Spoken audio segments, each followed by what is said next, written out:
جو اسی سے متعلق ہے، وَذَكِّرْ فَإِنَّ الذِّكْرَ تَنفَعُ الْمُؤْمِنِينَ، جس کی ابھی مغرب کے بعد مجھے خبر ملی کہ ایک نوجوان جو ہماری اس مجلس کا شریک بھی ہے، کل شادی ہے بھائی کی، تو ابھی مغرب کے بعد وہ بھائی کی سسرال میں یہ کہنے گیا تھا کہ کسی بھی طرح کی کوئی خرافات نہیں ہے، یعنی نہ تو سلامی ہوگی، نہ دوار چار ہوگا، یا جو کچھ بھی ہوتا، بہرحال ابھی اہتمام کے ساتھ یہ کہنے کے لیے، اور اپنے گھر میں یہ نگرانی ہے کہ یہاں اپٹن بھی نہیں لگے گا، مہندی بھی نہیں لگے گی، کنگنا بھی نہیں بندھے گا۔ تو اب ظاہر سی بات ہے، اگر ہم سالوں سال کوشش کر کے اس طرح کی سوچ اور نظریے والی نسل پیدا کر پائیں تو یہ بڑی کامیابی، بڑی کامیابی۔ اس طرح کے منکرات کو اگر پیروں تلے روندنے والی قوم اور نوجوان نسل ہم تیار کر لیں تو اس کا مطلب یہ ہے کہ ملت کا مستقبل اچھا خاصا ٹھیک ٹھاک ہے۔ تو یہ کوششیں ہیں جو کارآمد ہوتی رہتی، یہ مطلب ابھی چند دنوں کے اندر جو چیزیں سامنے آئیں، اور بھی بہت سارے عقائد میں اصلاح ہے، سوچ اور نظریے میں تبدیلی ہے، اور اس میں بھی بڑی تبدیلی کی ضرورت ہے۔ تیسری بات جو میں عرض کرنے جا رہا ہوں کہ اس وقت ڈپریشن میں مردوں کی ایک بڑی تعداد مبتلا ہے۔ ہمارے ہاں صبح سے بیٹھیے تو آپ دیکھیں ڈپریشن کے کس طرح مریض آتے ہیں، اور ڈپریشن کے مریض کے لیے ڈاکٹر کے پاس نشے کے علاوہ کوئی دوا نہیں ہے، اس لیے اور ان سے پریشان ہو کر کے وہ بھاگ کر کے آتے ہیں، وہ سمجھتے ہیں کوئی بھوت پریت سوار ہو گیا، جبکہ سچ یہ ہے کہ آدمی نے اپنے دماغ کے اوپر اس کی قوت اور اس کی استطاعت سے زیادہ بوجھ ڈالا ہوا، اور دماغ کے اوپر جب اس کی قوت سے زیادہ، اس کی چھمتا سے زیادہ بوجھ پڑے گا تو اسٹریس پیدا ہو جائے گا، خوداویت بڑھے گی۔ عورتوں کو تو یہ چل ہی رہا تھا، مردوں کو بھی یہ ہو گیا۔ ابھی ڈاکٹر زبیر صاحب کے کلینک میں ایک صاحب آئے تھے جو اچھے خاصے دیندار ہیں، پڑھے لکھے ہیں، اور بڑے مشکل قسم کے سوالات بھی کرتے ہیں۔ ان کا بی پی بڑھا ہوا تھا، تو ان سے میں نے پوچھا، میں نے کہا کہ یہ بی پی آپ کا آپ کے دل کی وجہ سے نہیں بڑھ رہا، یہ دماغ کی وجہ سے آپ کا بڑھ رہا، دماغ میں آپ کو پریشر کا ہے، دباؤ کا ہے۔ تو کہنے لگے فائنینس کا، یعنی پیسے کی کمی۔ حالانکہ وہ ایک ٹیچر ہیں، ٹیوٹر بھی ہیں، اس کے علاوہ اور بھی وہ کام کر لیتے ہیں حساب و کتاب کا، اس کے باوجود تو میں نے دو چار جملے ان سے کہے، اب پتہ نہیں سمجھ میں آئے ہوں گے یا نہیں آئے ہوں گے۔ میں نے کہا یہ کوئی ایسی چیز نہیں ہے جس کا دباؤ آپ دماغ پہ، نبی آخر الزماں جن کے لیے اس پوری کائنات کو سجایا اور بنایا گیا، ان کے کپڑوں پہ 17 پیوند ہیں، آپ کون سا اسٹیٹس لے کے آئے ہیں، کس کا پیچھا کر رہے ہیں؟ فاروق اعظم 60 لاکھ مربع مائل اسکوائر مائل کا فرما روا، آدھی سے زیادہ دنیا پر جس کی حکمرانی چلتی ہے، اور جس کے دبدبے کا عالم یہ ہے کہ اس کا نام اگر کسی ایوان میں لے لیا جائے تو بادشاہ کے رونگٹے کھڑے ہو جاتے ہیں۔ بال کاٹنے والوں کے پاس بہانہ یہ ہے کہ وہ حضرت عمر رضی اللہ تعالیٰ عنہ کا تذکرہ کر دیتا ہے قیصر روم کے سامنے، ان کا نام سننے کے بعد اس کے بال کھڑے ہو جاتے ہیں، کاٹنا آسان ہوتا ہے۔ آپ اندازہ کیجیے یہ صورتحال ہے، لیکن فاتح بیت المقدس کی حیثیت سے جس وقت داخل ہوتے ہیں تو بڑے بڑے صحابہ کا اصرار ہے کہ آپ نئے کپڑے پہن لیجئے، اس لیے کہ بڑے بڑے قسیس اور بڑے بڑے روحان اور یہود اور نصارہ کے بڑے بڑے علماء آپ سے ملنے کے لیے آئیں گے، کپڑے ٹھیک کر لیں۔ تو حضرت عمر رضی اللہ تعالیٰ نے ایک بڑا تاریخی جملہ فرمایا تھا کہ اگر تمہاری جگہ کسی اور نے یہ جملہ کہا ہوتا، یعنی تم ویل ٹرینڈ ہو، عشرہ مبشرہ کے صحابی ہو، تو بچ گئے، ورنہ میں بہت سزا دیتا تھا۔ ہماری پہچان ہمارے کپڑے نہیں ہیں، نحن قوم اعزنا اللہ بالاسلام، کہ ہم ایک ایسی قوم ہیں کہ جنہیں اللہ تبارک و تعالیٰ نے اسلام کے ذریعے سے عزت بخشی ہے، کپڑوں کی وجہ سے نہیں۔ میرے لیے یہی کافی ہیں، ان میں پسینہ اچھی طرح جذب ہوتا ہے، جو تم لے کر کے آئے ہو یہ میرے لیے مناسب نہیں۔ تو اگر اسٹیٹس میٹر ہوتا تو پھر یہ اس طرح کے جملے نہیں آتے۔ حضرت عمر رضی اللہ تعالیٰ عنہ جب اپنے گورنروں کو اور اپنے کارندوں اور رضاکاروں کو اور اپنے نائبوں کو جب رخصت کرتے ہیں تو معلوم ہے گھوڑے کی مہار خود پکڑتے ہیں اور باہر لے جاتے ہیں، شرط علیہ، 4 شرطیں لگاتے ہیں۔ وہ یہی ہے، اس سے پہلے بھی میں نے آپ کی خدمت میں عرض کیا، اللہ ترکبوا برزونا، کہ ترکی النسل گھوڑے پہ سواری نہیں کرو گے۔ بہت قیمتی اس وقت کا گھوڑا ہوا کرتا تھا۔ آج کی تاریخ میں یہ کہیے کہ لگژری گاڑیاں، مرسڈیز وغیرہ، یعنی اسٹیٹس سمبل جو چیز ہو وہ آپ لوگ استعمال نہیں کریں. لا ترکبوا برذونا ولا تلبسوا رقیقا، باریک کپڑے جو مالداروں کا اسٹیٹس ہے اور مترفین کا نشان اور ان کی پہچان ہے، یہ کپڑے استعمال نہیں کرو گے، موٹے جھوٹے پہنو گے. ولا تاکلوا نقیا، چھنے ہوئے آٹے کی روٹی نہیں کھاؤ گے. بڑی عجیب بات ہے، یہ بدن کے اندر سستی اور جہاد سے فرار اسی بنیاد پہ پیدا ہوتا ہے. اور چوتھی بات فرمائی ولا تغلقوا ابوابکم دون حوائج الناس، اور کبھی بھی اپنے دروازے بند مت کرنا، دروازوں پر دربان مت بٹھانا تاکہ سوال کرنے والے اور پریشان حال کو کوئی رکاوٹ نہ ہو تم تک پہنچنے میں. اور باقاعدہ یہ جو پروٹوکول بتلا دیا، جو شرائط لگا دیے، ان کی نگرانی کی، چھاپے مارے ہیں جا بجا. کبھی خالد ابن ولید کے یہاں، کبھی حضرت امیر معاویہ رضی اللہ تعالیٰ عنہ کے دربار میں، اور کبھی عیاض ابن غنم کے یہاں، جن کی تفصیلات ذکر بھی کر چکا ہوں، ضرورت نہیں. تو کہنے کا حاصل یہ ہے کہ اس وقت ہمارے جو حالات بگڑ رہے ہیں یا بن رہے ہیں،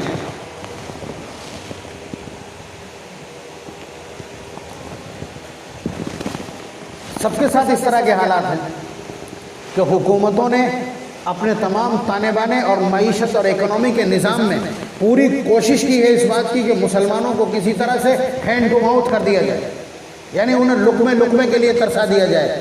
لیکن ان کی اس پالیسی کے جواب میں ہمارے پاس صرف ایک جملہ ہے، ان اللہ هو الرزاق، رزق دینے والی ذات اللہ کی ہے، ان کی تدبیریں کام نہیں کر سکتی. اور رزاق کا ترجمہ یہ ہے رزق کو پیدا کرنے والا اور اس کو مخلوق تک پہنچانے والا، یہ اللہ تبارک و تعالیٰ کی صفت. تو جتنا آپ اس پر انحصار کرنے لگیں گے اور جتنا اس میں طاقت پیدا کریں گے، اتنا ہی رزق آپ کے لیے آسان ہوتا چلا جائے گا. اور جتنا آپ فرسٹریٹ ہوتے چلے جائیں گے، اس دنیا کا دستور بنایا نبی اکرم صلی اللہ علیہ وسلم نے بیان کیا کہ اس دنیا کا معاملہ یہ ہے کہ جتنا آپ اس کے پیچھے بھاگیں گے، یہ آگے آگے بھاگے گی. اور اگر آپ نے اس کو ٹھکرانے کی کوشش کی، اتت الدنیا وہی راغمۃ، یہ ناک رگڑ کے تمہارے قدموں میں گرے گی. یہ نبی اکرم صلی اللہ علیہ وسلم کا ارشاد ہے، یہ دنیا کا مزاج. تو یہ مزاج کہیں نہ کہیں پیدا، حالانکہ میں بھی جانتا ہوں مسائل اس وقت تھوڑے نہیں ہیں کہ کام نہیں ہے. اس سے اچھا تو لاک ڈاؤن میں تھا. لاک ڈاؤن میں اس سے زیادہ آسانیاں تھیں کہ آدمی کا دوڑ دھوپ کے کہیں نہ کہیں کام چل جا رہا تھا. جو صاحب ثروت لوگ ہیں انہوں نے غریبوں کا تعاون کیا تھا بھرپور، انہوں نے رمضان المبارک عام رمضان سے بہتر گزارے.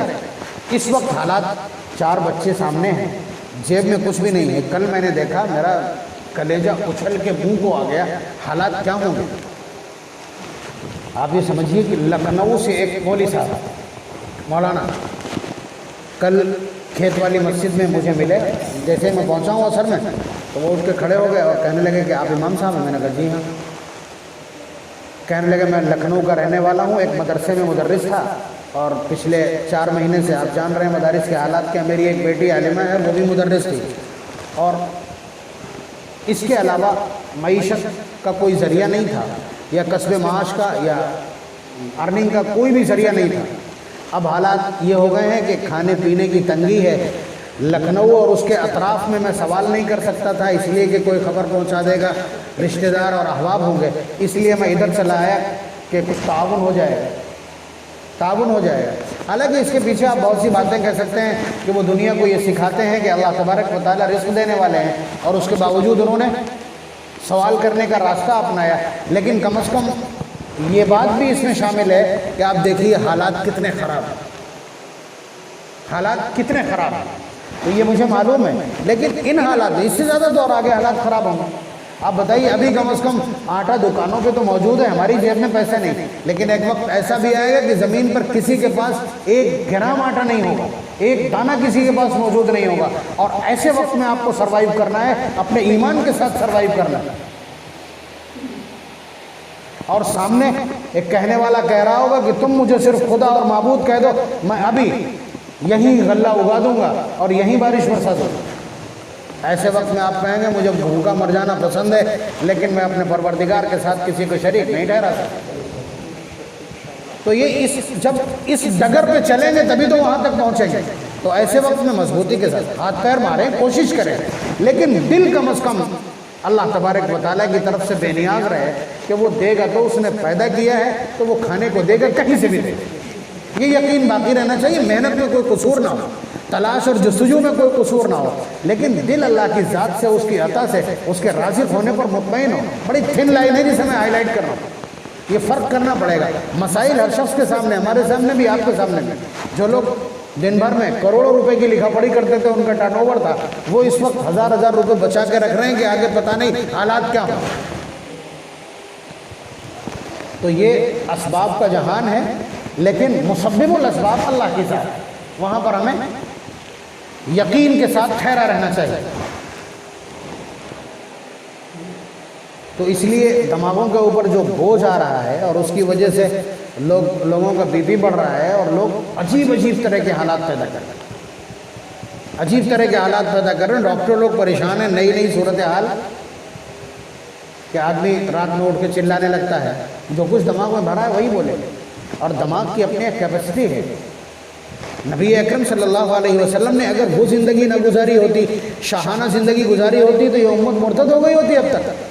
اب دیکھیے آپ فرق، آپ کہیں گے کہ اللہ تبارک و تعالیٰ نے حضور سے کہا تھا کہ پورے مکے کے سارے وادی اور سارے پہاڑ اور ٹیلے اور سارے سنگریزے ہم سونے کے بنائے دے رہے ہیں، آپ کو اس کا مالک بنائے دے رہے ہیں، لیکن حضور نے کیا کہا تھا؟ لا یا رب، اے میرے پالنہار، مجھے ایسا نہیں چاہیے، ولیکن اشبع یوما واجوع یوما، میں تو یہ چاہتا ہوں کہ ایک دن بھوکا رہوں اور ایک دن پیٹ بھرے، جب پیٹ بھرے تو تیرا شکر کروں، اور جب بھوکا ہوں تو تیرے سامنے گڑ گڑاؤں اور رو۔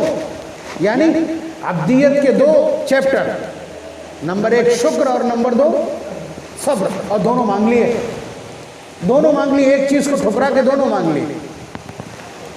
کچھ لوگ کہنے والے یہ کہتے تھے کہ حضور نے اگر اسے اپنا لیا ہوتا تو پوری امت مالدار ہوتی، مطلب کہنے والے یہاں تک کہا دے گا، عورت نہیں کہہ دی یہ بات مجھ سے۔ اور یہ سچ ہے کہ حضور نے جان بوجھ کر کے فقر کو اپنے اوپر مسلط کیا، فرمایا الفقر فخری، کہ فقر میرے لیے فخر کی بات، یعنی فقیری میرے لیے فخر کی بات۔ دوسری جگہ ارشاد فرمایا اللہم اجعل رزق آل محمد قوتا، اللہ میری نہیں، میری پوری اولاد کی، میری پوری نسل کی روزی صرف اتنی رکھیے گا جتنے سے ان کا پیٹ پل جائے، زندہ رہیں صرف، شکم سیری اور عیش کے لیے روٹی مت دیجیے۔ جو حضور نے مانگا نہ صرف یہ کہ اپنے لیے بلکہ پوری اپنی حال اولاد کے لیے۔ تو نبی اکرم صلی اللہ علیہ وسلم نے ایک فقیرانہ زندگی گزاری، پیوند لگا کر کے، پیٹ پہ پتھر باندھ کر کے، اور تنگی کی زندگی گزاری، تاکہ اس امت میں کوئی یہ شکایت نہ کر سکے کہ تنگی صرف میرے اوپر آئی اور اتنی تنگی آئی۔ اس دھرتی پر کوئی ایسا لال پیدا ہی نہیں ہوا آج تک کہ جس کے گھر میں 3 مہینے چولہا نہ جلا ہو۔ کوئی ہے ایسا؟ ایک دن اگر فاقہ ہو جائے عورت چھوڑ کے چلی جائے گی، دوسرے دن آدمی طرح کے سوالات اور طرح کی جگہ فون کر کے پہنچ جائے، امداد کی گہار لگا دے گا، لیکن نبی اکرم صلی اللہ علیہ وسلم خوشی کے ساتھ، اور 9 بیویاں خوشی کے ساتھ ان سارے حالات سے گزر رہی ہیں اور کوئی شکایت نہیں۔ ایک بار شکایت کرنے کی کوشش کی تو اتنا ناراض ہو گئے کہ 30 دن تک پلٹ کے بیویوں کی طرف نہیں دیکھا حضور نے، اور اللہ تبارک و تعالیٰ نے ناراضگی جتلائی، فرمایا کہ ان سب کو نکاح سے نکال دو اگر یہ پیسے کا اور دولت کا مطالبہ کرتے۔ تعالینا امتعکن واسرحکن سراحا جمیلا۔ تو یہ جو جہان ہے، یہ جو حالات ہیں، ان حالات میں کم از کم دل کو مطمئن رکھیے کہ رزاق اللہ کی ذات ہے، وہ رزق کے خزانوں کے مالک وہ ہیں۔ بے شک ہمارے جو دشمن ہیں، جو حکمراں ہیں، وہ چاہتے ہیں کہ ہم کو بھوکا مار دیں، لیکن اس کائنات میں کوئی نہیں جو کسی کو بھوکا مار سکے۔ اللہ تبارک و تعالیٰ آگ کے اندر پلنے والے کیڑے کو، اور وَمَا مِن دَابَّةٍ فِي الْأَرْضِ إِلَّا عَلَى اللَّهِ رِزْقُهَا، زمین پر کوئی بھی چلنے والا ایسا جیو نہیں ہے جس کے رزق کی ذمہ داری اللہ نے اپنے اوپر نہ رکھی۔ اللہ تعالیٰ کا اعلان 12ویں پارے کی پہلا سینٹنس کہ کوئی زمین پر چلنے والا جاندار ایسا نہیں جس کا رزق اللہ نے اپنے ذمہ نہ لیا ہو، اور ایسا نہیں ہے کہ پتہ نہ ہو کون کہاں ہے۔ یعلم مستقرها، اللہ تعالیٰ سب کے ٹھکانوں کو جانتے ہیں کہ کون پہاڑ کی کھو میں رہتا ہے اور کون تاریک کھو کے اندر کسی بل کے اندر چیوٹی موجود ہے، اس کے رزق کو کیسے پہنچانا یہ ہمارا پالنہار جانتا ہے۔ تو اس طرح کا دباؤ اتنا ہی آنے دیں جتنی گنجائش ہے. عقیدے پر فرق نہ آئے. اللہ تبارک و تعالیٰ کے رازق ہونے کا، اس کے رزاق ہونے کا، تمام خزانوں کے مالک ہونے کا جو عقیدہ ہے، وہ عقیدہ اپنے رسوخ کے ساتھ، اپنی پوری مضبوطی اور استحکام کے ساتھ دل اور دماغ کے اوپر حاوی رہنا چاہیے. بے شک مسائل ہیں، محنت زیادہ کرنا پڑ رہی، توجہ زیادہ دینا پڑ رہی، اور ٹینشن ہے، گھبراہٹ ہے، اور مشکلات ہیں، وہ سب اپنی جگہ. لیکن بار بار یہ جملہ دہرائیے، رزق دینے والی ذات اللہ کی. آج چٹنی ہے تو کل گوشت بھی ہو سکتا ہے، اور نہیں تو زندہ تو ہی ہیں. اطمینان کے ساتھ جتنی بات یہ جملے بولیں گے، دل کو طاقت بھی ملے گی، اور اللہ تعالیٰ کی بارگاہ میں آپ کی بندگی بھی نوٹ ہوگی. اور یہ جو فرشتے جنہیں کرامن کاتبین کہتے ہیں، لکھنے والے، یہ سب بھی نوٹ کرتے ہیں کہ اس نے یہ جملہ بولا. اس کے علاوہ کچھ باتیں جنازے سے متعلق جو عرض کرنی تھی. پہلی بات تو یہ کہ جو شخص بیمار ہو کر کے ایڑیاں رگڑتے، بستر پہ پڑے رہتے، دم توڑتا ہے، اس میں اور چلتے پھرتے مر جانے والے میں فرق کیا ہے؟ ٹھیک ہے، ہم لوگوں کا سوچنا یہ ہے کہ جو آدمی چلتے پھرتے چلا جائے وہ بڑا سعادت مند اور نیک بخت ہے، وہ خوش قسمت ہے کہ اس نے اپنے گھر والوں کو پریشان نہیں کیا اور لوگوں کی خدمت کا محتاج نہیں بنا. یہ ہماری سوچ ہے.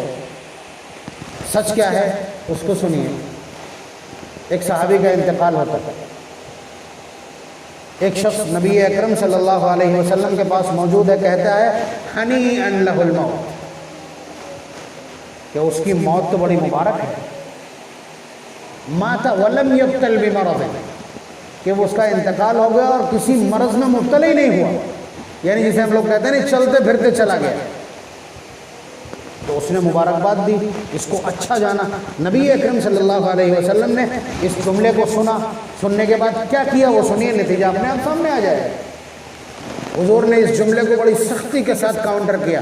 فرمایا ویحک ما یدریک، تیرا ناس ہو، تجھے کیا معلوم، تجھے کیا معلوم. لو ان اللہ ابتلاہ بمرض، کاش اللہ تبارک و تعالیٰ اس کو کسی بیماری میں مبتلا کرتے، فشفاہ، پھر اس کو شفا عنایت کرتے تاکہ اس کے سارے گناہ ختم ہو جاتے. یعنی یہ کنڈیشن زیادہ پسندیدہ ہے کہ اسے مرض میں مبتلا کیا جائے اور پھر اس کے بعد وہ پریشانیاں جھیلے، وہ تکلیف برداشت کرے اور پھر اس کے بعد وہ جائے. اس کو دوسرے اور پیرائے میں دیکھیے جو اور بہت سخت ہے. یہ بابو عیادت المریض مشکات کی روایات ہیں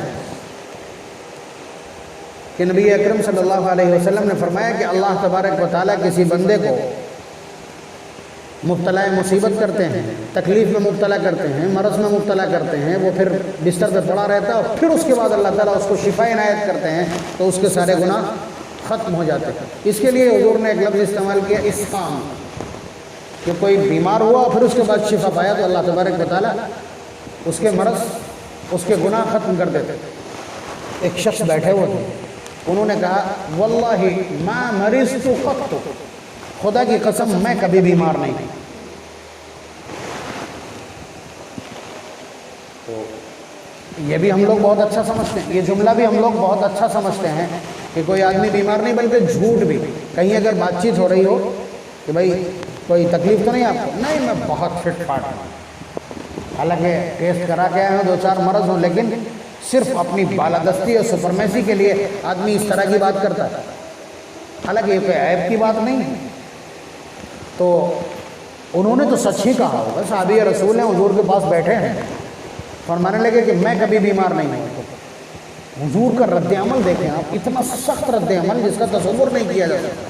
حضور نے فرمایا اجلس عنا فلست منا، کہ تو یہاں سے کھڑا ہو جا، تو ہم میں سے نہیں ہے.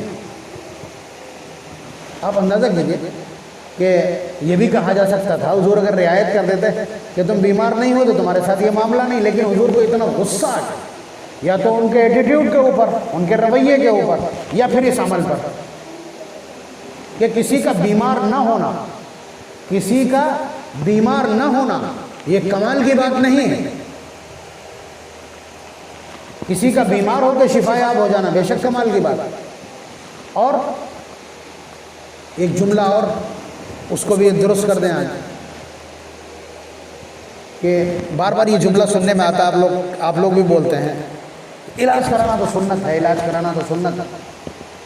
کوئی آدمی اگر علاج نہ کرائے، اسی حال میں رہنا چاہے، آپ کیا اسے گنہگار کہیں گے؟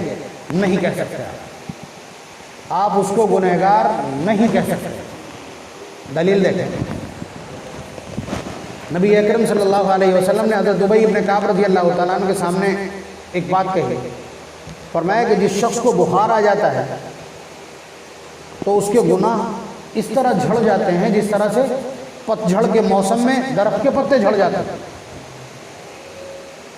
تو حضرت ابی بن کعب رضی اللہ تعالیٰ نے فرمایا کہ اللہ کے رسول میرے لیے دعا کر دیجئے کہ مجھے بخار بنا رہا ہے. دیکھ رہے ہیں، میرے لیے دعا کر دیجئے کہ میرے بخار بنا رہے اتنا کہ جس سے فرائض میں کوتاہی نہ ہو. حضور نے دعا فرما دی، اخیر وقت تک بخار میں رہیں. کیا کہیں گے آپ کا وہ جو کانسیپٹ ہے وہ کنڈیم ہو گیا. اس کے علاوہ اس سے بھی بڑی بات، یہ جو اگلی روایت ہے یہ بابو عیادۃ المریض ہی کی.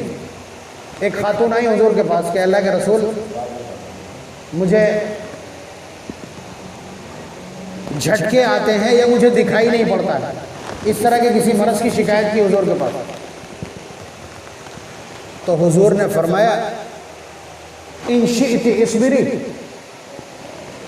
و ان شئت ادعوک، کہ اگر تم چاہو تو اسی حال میں رہو، صبر کرو، اللہ تبارک و تعالیٰ تمہیں اجر دیں گے، اور اگر تم چاہو تو میں تمہارے لیے دعا کر دوں، اللہ تعالیٰ شفا عنایت کر دیں گے.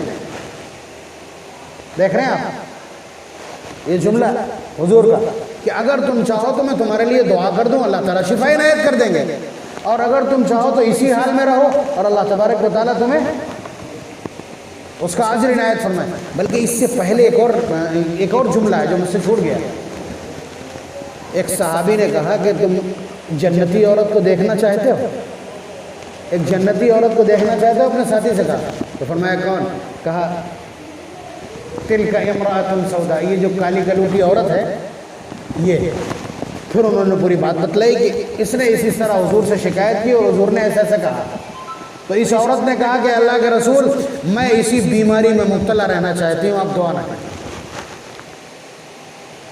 تو کوئی شخص اگر اتنا حوصلہ مند، حالانکہ ہم لوگ کہاں اتنے حوصلہ مند ہیں، بخار آتا ہے اگر 2-4 دن رہ جائے تو کہتے ہیں پتہ نہیں ہم نے کیا گناہ کیے، ساری مصیبتیں ہمارے ہی اوپر ہیں، نماز بھی ہم پڑھتے ہیں، تسبیح بھی پڑھتے ہیں اور تعویذ بھی لے آئیں، پھر بھی مطلب وہ ذرا سی کوشش سے اللہ تبارک و تعالیٰ کی قدرت اور ان کے نظام کو چیلنج کرنے لگتے ہیں. تو یہ ایک مسئلہ ہے. بلکہ اس طرح کی اور روایات ہیں. نبی اکرم صلی اللہ علیہ وسلم نے فرمایا کہ اللہ تبارک و تعالیٰ کسی بندے سے محبت کرتے ہیں، اسے اپنے مقربین میں دیکھنا چاہتے ہیں، لیکن وہ عمل مسلسل گڑبڑ کر رہا ہوتا ہے، تو پھر اسے مبتلا کر جھونک دیتے ہیں بیماری میں. اسے بیماری میں جھونک کر کے پھر اس کے بعد اسے پاک صاف کرتے ہیں، پھر اپنا بنا لیتے ہیں. یہ آخری طریقہ اللہ تبارک و تعالیٰ کے یہاں کا آخری طریقہ. روایت کے الفاظ یہ بتلاتے ہیں کہ کسی بندے کو اللہ تبارک و تعالیٰ نے نیک اور مقرب لکھ دیا ہے اور اس کے اعمال اس طرح کے نہیں ہیں تو بیماریوں کا سہارا لے کر کے. بلکہ کوئی شخص اگر پیٹ کے مرض میں مبتلا ہوتا ہے، حضور نے فرمایا من قتلہ بطنہ لم يعذب فی قبرہ، کہ جو شخص اپنے پیٹ کے مرض میں مرا ہو اس کو قبر کا عذاب نہیں ہے. دوسری جگہ فرمایا من قتلہ بطنہ فہو شہید، جسے اس کے پیٹ نے قتل کر دیا ہو وہ شہید. تو یہ اموات سے متعلق ہے.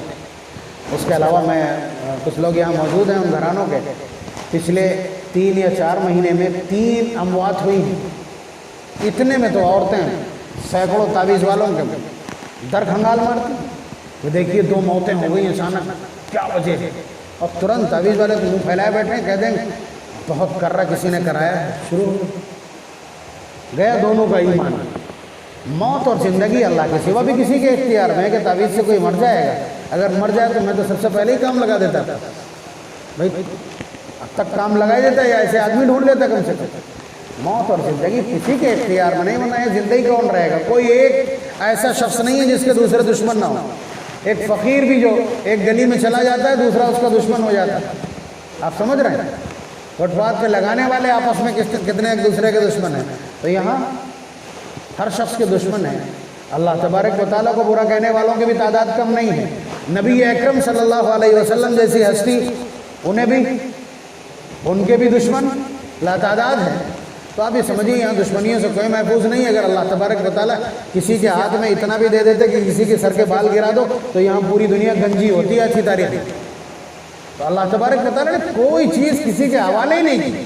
یہاں تک کہ اپنی مرضی سے کھا پی نہیں سکتا. ڈاکٹر ہے دال بغیر بگری کھائے. کہاں گئے ٹیبلٹ کیپسول؟ ڈاکٹر ہے شکر نہیں کھا سکتا, سیرپ بھی نہیں پی سکتا. اللہ تبارک و تعالیٰ کے لیے کچھ تک تو ہمارے ہاتھ میں نہیں. تو اس لیے عقائد کہاں پہ رہنا چاہیے, یا اس سلسلے کے جو تبصرے اور تذکرے ہیں وہ کہاں ہونا چاہیے, وہ میں درست کر رہا ہوں. اس لیے کہ کسی مرنے والے کے ذات پر اگر آپ نے تبصرہ کیا تو آپ پھنس جائیں. زندہ کی غیبت کی وہ تک تو زنا سے زیادہ بری ہے. الغیبت اشد من الزنا. اور اگر کسی فوت شدہ آدمی کی یہاں بھی غیبت اگر کسی کی کر دی ہے تو اللہ تبارک و تعالیٰ معاف نہیں کریں گے جب تک وہ خود معاف نہ کرے. اس لیے کہ حقوق العباد پہ ڈاکہ پڑا ہے, اور جو فوت ہو چکا ہے اس سے تو معافی مانگنے کا کوئی سوال ہی نہیں. میدان محشر اکیلی جگہ ہے, اور وہاں آپ جانتے ہیں یوم یفر المرء من اخیہ و امہ و ابیہ. بیٹا باپ کو بھول جائے گا اور شوہر بیوی کو, بیوی شوہر کو بھول جائے گی. وہاں کیوں کوئی معاف کرنے لگا؟ تو اس لیے حضور نے فرمایا اذکروا محاسن موتاکم. مرنے والے کے صرف محاسن اور اس کی خوبیاں بیان کیا کرو. تو اس لیے کہیں تبصرہ ہو جائے, اس طرح کا کوئی تذکرہ ہو جائے, اس لیے میں نے یہ بات عرض کر دی. اس کے علاوہ جنازے کے حوالے سے کچھ چیزیں اور.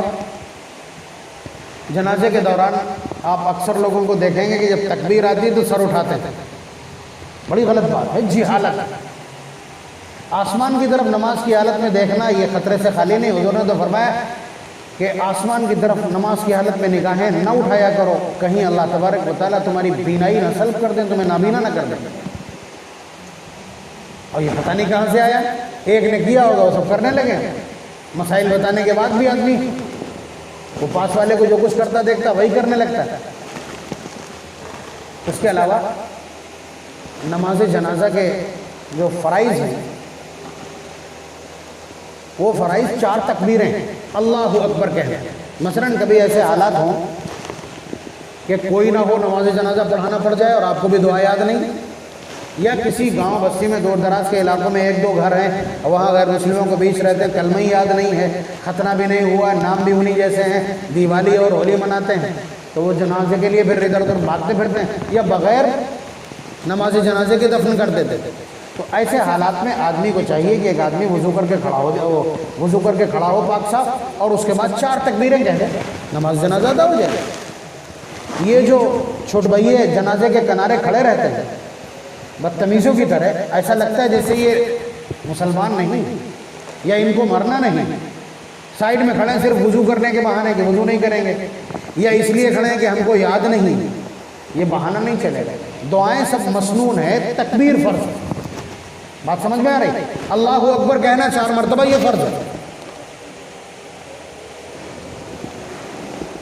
اس کو دھیان میں رکھیں.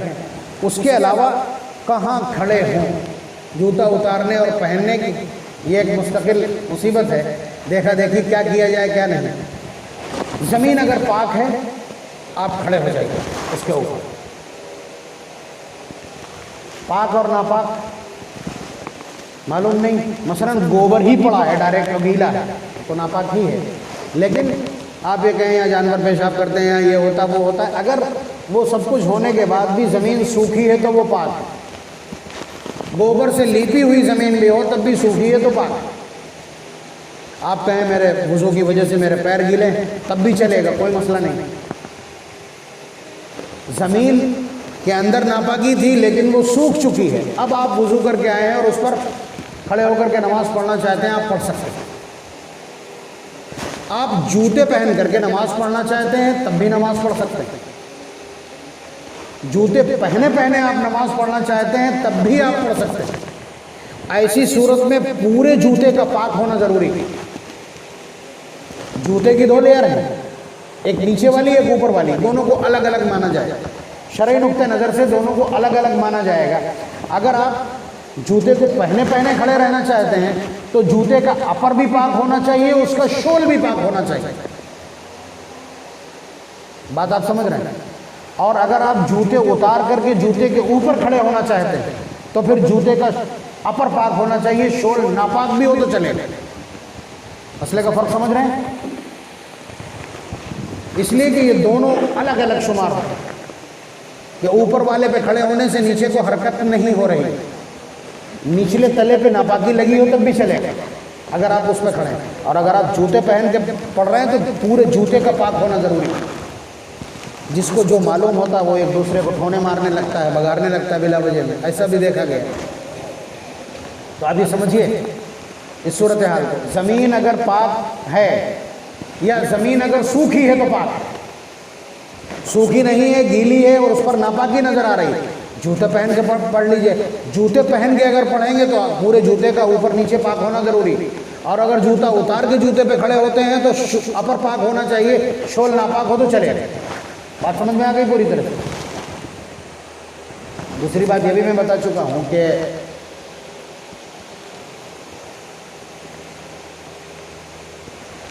نماز جنازہ میں اگلی صف سے بہتر ہے پچھلی صف افضل ہے۔ یہ بھی بس اوقات علم میں نہیں ہوتا ہے۔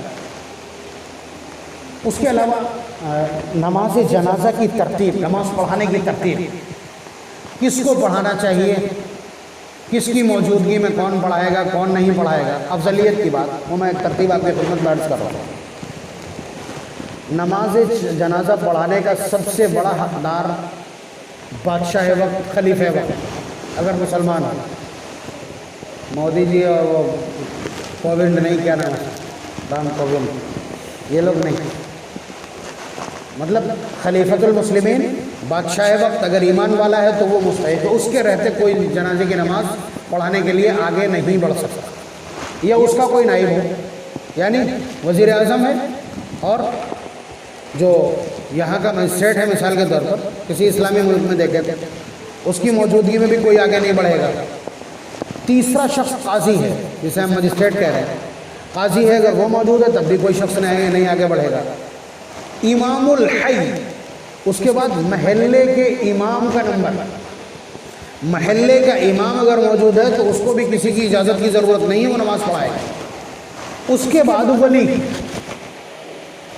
ولی کا نمبر ہے، لیکن یہاں پہ تھوڑا سا فرق یہ ہے، یہاں وضاحت یہ ہے کہ اگر ولی محلے کے امام سے افضل ہے، علم کے اعتبار سے، قابلیت کے اعتبار سے، صلاح و تقوی کے اعتبار سے، ورع اور پرہیزگاری کے اعتبار سے، تو ولی محلے کے امام سے افضل ہے، وہ پڑھائے گا، وہ مستحق ہے۔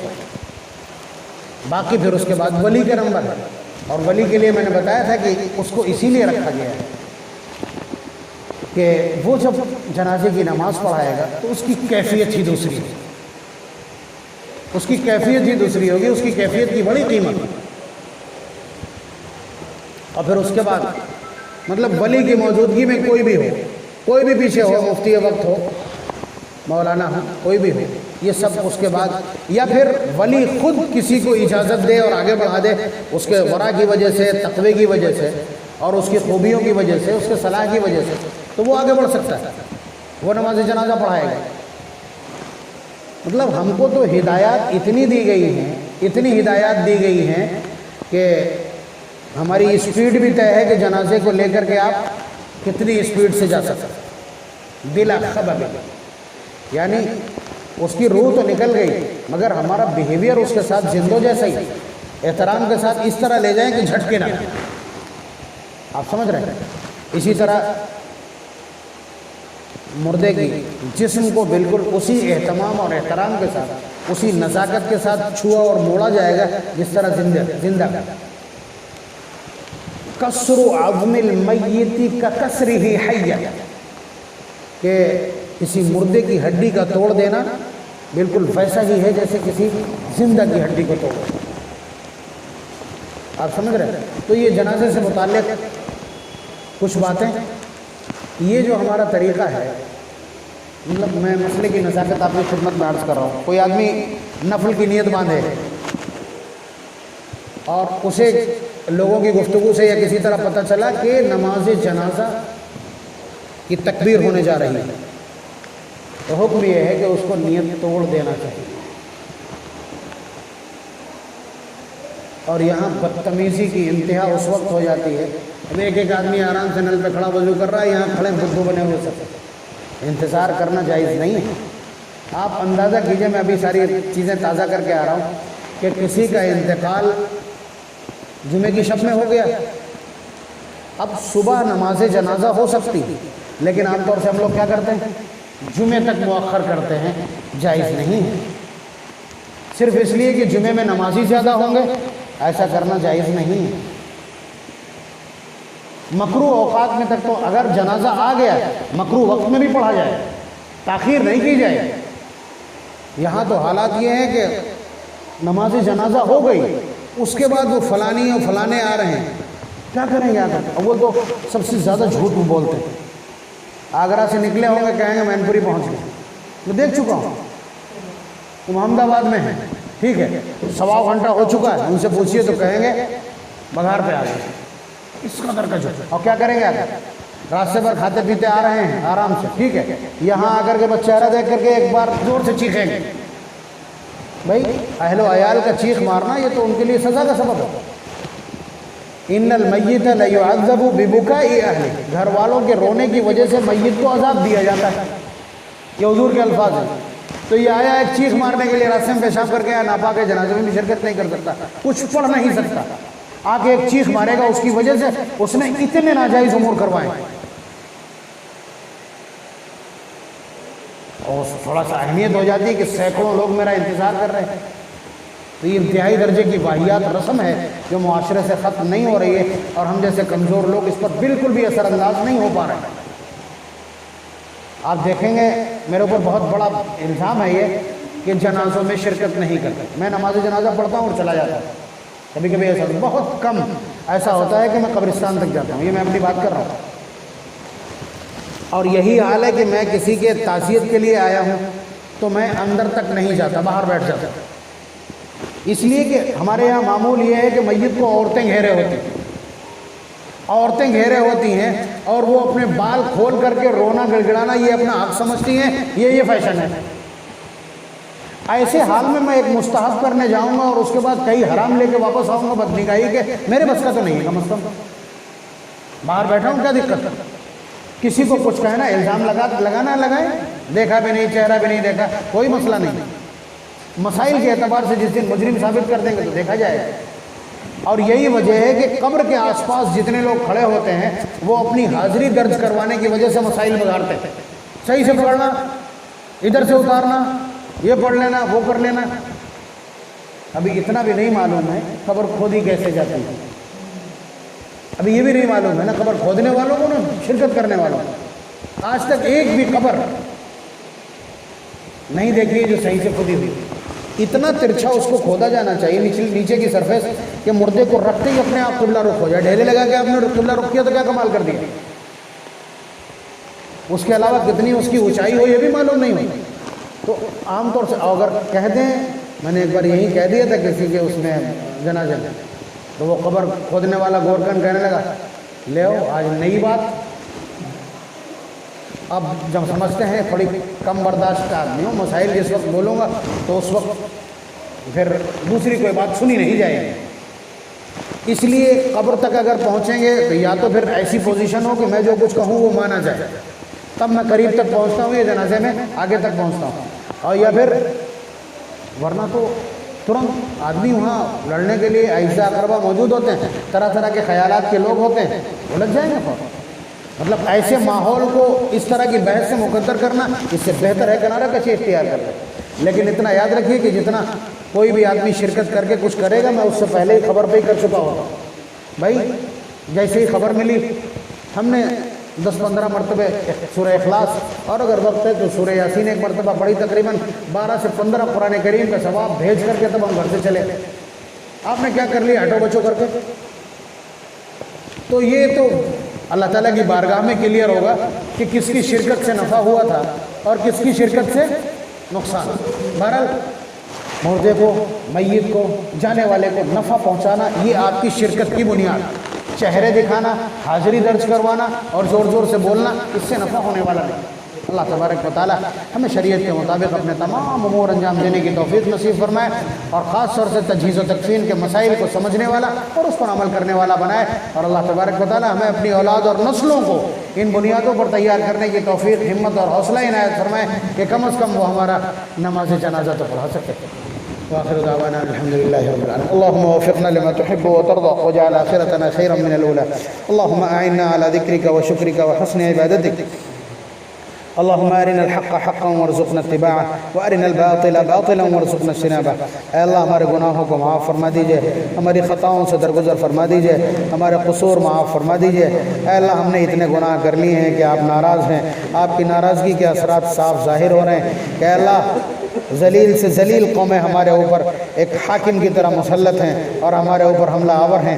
اے اللہ مہربانی فرما دیجئے، رحم کر دیجئے، کرم کر دیجئے، اپنی ناراضگی ختم کر دیجئے، ہمیں معاف فرما دیجئے، ہماری توبہ قبول کر لیجئے۔ اے اللہ رحم فرما دیجئے، ہم نے شریعت کو بھی کنارے کر دیا، آپ کے حبیب کا لایا ہوا طریقہ بھی اللہ طاق پہ رکھ دیا، ہم منمانی زندگی بسر کر رہے ہیں، کیوں نہ آپ ناراض ہوں۔ اے اللہ ہماری زندگیاں سنوار دیجئے، ہمارے دلوں میں دین کی محبت عنایت فرما دیجئے، اپنے حبیب کے طریقے کی محبت عنایت فرما دیجئے، اپنے حبیب کا لایا ہوا طریقہ اے اللہ ہماری زندگیوں میں داخل فرما دیجئے۔ اے اللہ ہمارے لیے دین پر چلنا آسان فرما دیجئے، اور پھر اس کے بعد ہماری توبہ کو قبول فرما لیجئے، پھر ہمیں وہی قوت اور طاقت عنایت فرما دیجئے جو آپ نے محبوب صحابہ کو عنایت کی۔ اے اللہ کے قدم رکھ دیں تو سمندر جگہ دے دے، اے اللہ ان کے ہاتھ میں آنے کے بعد آگ جلانا چھوڑ دے، اے اللہ وہ ایک خط ڈال دیں تو دریا جاری ہو جائے، اے اللہ اسی طرح کی قوت عنایت فرما دیجئے۔ وہ ہاتھ اٹھا دے تو تپتے صحرا میں بارش ہونے لگے، اے اللہ یہ قوت آپ نے عنایت کی،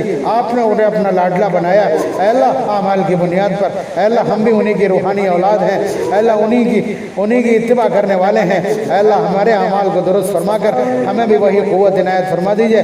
بہت ضرورت ہے اس طرح کی قوت کی، اے اللہ ہم مظلوموں کی طرح، اے اللہ ہم شکست خوردہ لوگوں کی طرح اے اللہ جی رہے ہیں، ذلیل اور رسوا ہیں، اے اللہ سب کچھ صحیح، لیکن ہم آپ کے حبیب کی امت ہیں، رسوائی سے بچا لیجئے، اے اللہ ان کی وجہ سے، ان کے طفیل اس رشتے کی وجہ سے ہمیں ذلت سے بچا لیجئے، رسوائیوں سے بچا لیجئے، اے اللہ اس سے رفتہ واپس فرما دیجئے، ہمارے حالات پر رحم فرما دیجئے، ہمارے دلوں کو اپنی طرف موڑ دیجئے، ہمیں انابت اور رجوع عنایت فرما دیجئے، اپنی ذات سے محبت اور اپنی ذات سے وابستگی عنایت فرما دیجئے، جو کچھ کہا گیا اس کو بھی قبول فرما لیجئے، اللہ جو کچھ سنا گیا اس کو قبول فرما لیجئے، اللہ جو کچھ کوشش کی گئی اس کوشش کو برابر فرما دیجئے، اللہ جو لوگ اس پر عمل کر رہے ہیں ان کی زندگیوں میں برکت عنایت فرما دیجئے اور ان کو اور زیادہ عمل کی توفیق عنایت فرمائیے، اے اللہ علم حاصل کرنے اور اس پر عمل کی توفیق عنایت فرما دیجئے، ہماری زندگیوں کو ہمارے معاشرے کو بابرکت بنا دیجئے، اے اللہ معیشت کے اعتبار سے ملت بہت پریشان ہے، اے اللہ تمام خزانوں کی چابی آپ کے پاس ہے، ہم گھبرائے ہوئے ادھر ادھر دیکھ رہے ہیں، اے اللہ اپنی طرف متوجہ کر لیجئے، اے اللہ اپنی در کا بھیکاری اور اپنے در کا محتاج رکھیے، اے اللہ ہر در سے بے نیاز کر دیجئے، اے اللہ صرف رونے گڑ گڑانے اور مانگنے کے لیے صرف اپنا در مخصوص کر دیجئے، ادھر ادھر بھٹکنے سے بچا لیجئے، یہی تیری ناراضگی کا سبب ہے، اس سبب کو دور فرما دیجئے، اے اللہ ہمارے بیماروں کو شفا عنایت فرما دیجئے، جو ہمارے مقروض ہیں ان کے قرض کی ادائیگی کے اسباب پیدا فرما دیجئے، اے اللہ جن لوگوں کے رشتے ہونا ہے ان میں آسانیاں پیدا فرما دیجئے، جو لوگ منکرات کو ختم کر کے رشتہ کرنا چاہتے ہیں اے اللہ ان کی مدد فرما دیجئے، اے اللہ ہمارے حالات پر رحم فرما دیجئے، کرم فرما دیجئے، ہمیں قبول فرما لیجئے، ربنا تقبل منا انك انت السميع العليم وتب علينا انك انت التواب الرحيم، وصلى الله تعالى على خير خلقه محمد وآله وأصحابه أجمعين برحمتك يا أرحم